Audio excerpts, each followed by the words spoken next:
Okay, having plotted the graph, calculated your value for resistivity, and added error bars to that graph, we can now find out what the uncertainty in that resistivity is. So, what we need to do is go back to the equation that we used to calculate the resistivity. Not the original equation that it's all based on, but the equation we actually used. What calculation did we go through? That was this one here. M pi d squared over 4i.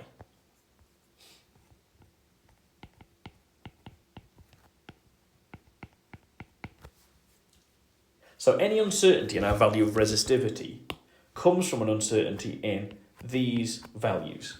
So the next thing we need to do is determine what the uncertainty in each of these values is, and then we can put them all together. So let's just start with the equation that we're going to use so we can see where it's all going to come from.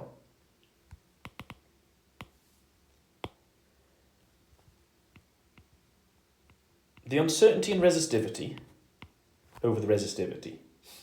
Right, we start with this as the equation because this is what we'd call the fractional uncertainty, or more properly, the relative uncertainty.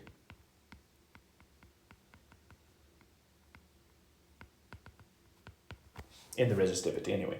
If we multiplied this by 100, we'd also get the percentage uncertainty. Now, rho as resistivity depends on only three things. The pi and the 4 don't really contribute towards the uncertainty, but the m, the d squared, and the I do. Okay, so delta m over m, remember m is the gradient, plus delta I over I, remember that I is the average current, delta d over d. But because this is effectively d times d in the equation, d gets counted twice. So we just do 2 times the fractional uncertainty in that. So we need to go through and figure out how to get each of these uncertainties. So let's start with the gradient.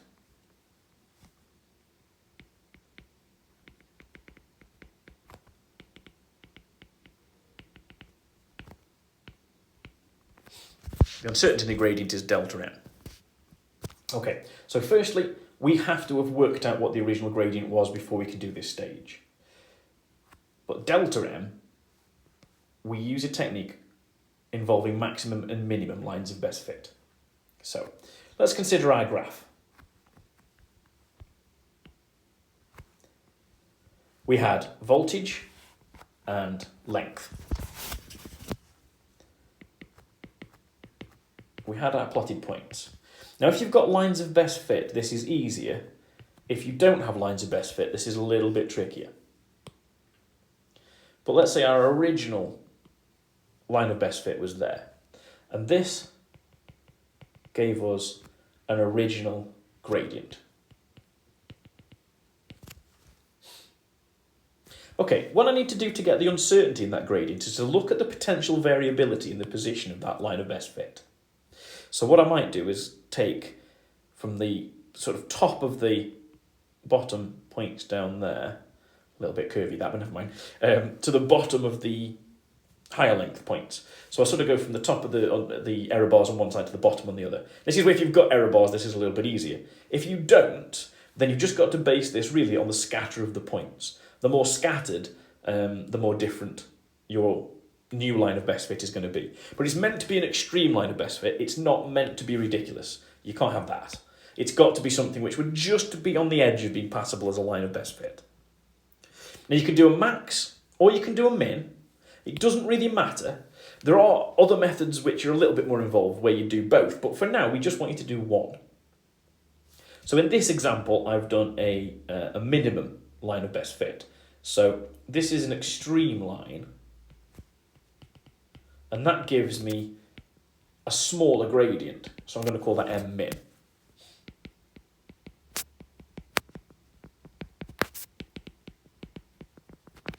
So I'm following that example through, but you could do the maximum instead. It would be the same process. So the way we find delta M is just the original gradient take away the max or min. I'll put modulus around that because obviously if you did it was the maximum, you get a negative. If you did it that way around, the point is it's the difference. It doesn't really matter about the positive or negative. So delta m is just the difference between the two gradients.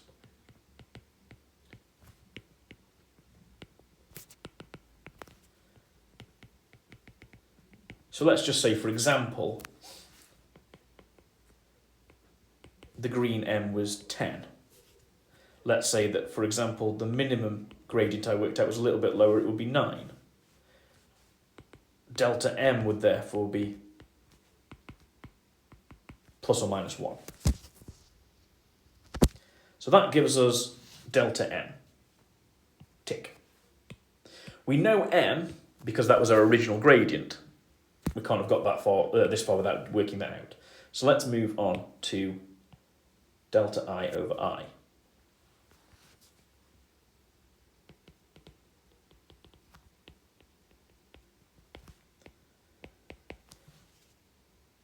Now, I and D are quite similar.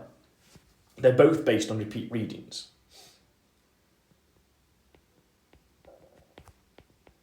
The difference is that for the value of I, these were across all lengths. So you could have loads of values of I written down. You've taken a mean of all those values, that's giving you I. So for delta I, we just do something we've already mentioned. If we need repeat readings, the error in I is the standard deviation in the repeats.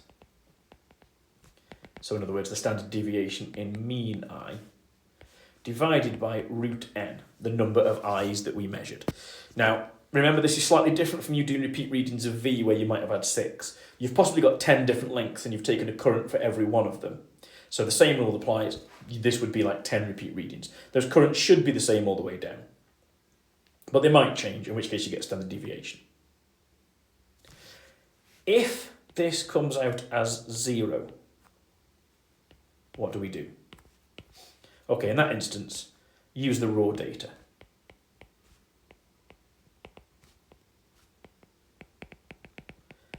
So in your raw data table for I, you should have a plus or minus at the heading of that column.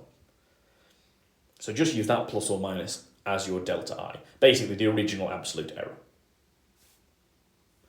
We do very much the same thing for, let's go with a different colour, delta D. So the error in the diameter. So it doesn't matter that in the equation it's 2, we're going to deal with that when we get to it. I just need the value for delta D first. Again, use the standard error. So delta D is the standard deviation in the mean of D divided by root n. How many D's did you take?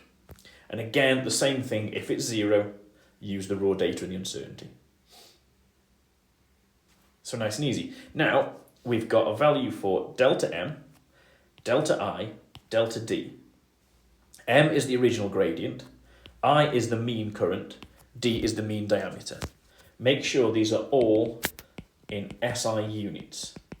So you need to be doing D, delta D, I, delta I, M, delta M, all in SI units. So that means you need to have plotted the graph in volts and meters. You need to be doing the current in amps. You need to be doing the diameter in meters. So it is going to be a really small number.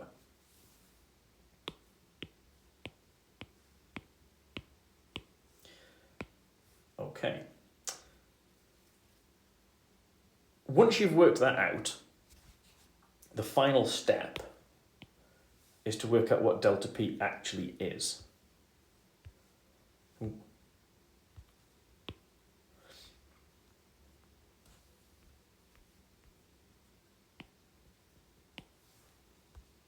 Lovely.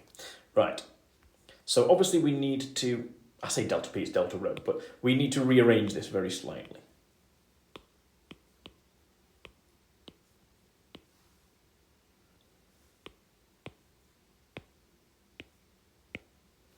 Like that. So we just need the uncertainty in resistivity. So again, just to be clear, we've worked out the uncertainty in M from the maximum and minimum gradients. We've got M from the actual gradient itself. We've got delta I and delta D are standard errors. So you needed to have worked out the uncertainty in those. I is the mean current, D is the mean diameter. And finally, this value of resistivity here is the final value of resistivity you've already calculated. So you can't do this calculation until you've actually got your answer.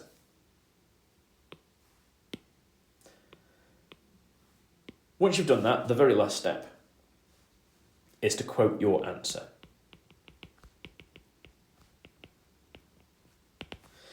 So, give your value of resistivity as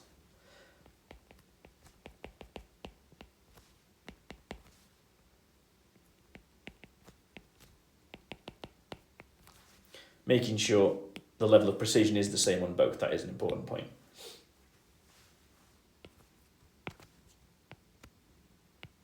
The unit needs to apply to both.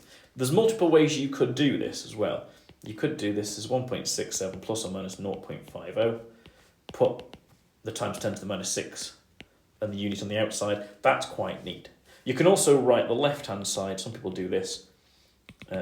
Perhaps a little unnecessary, but it does look quite neat. Just to show what it is that you've actually done. So our resistivity plus or minus the uncertainty is this value. So this is your answer. All of that's your answer. If you only quote the first part, that's not your answer. That's just part of your answer. The uncertainty has to be quoted alongside it.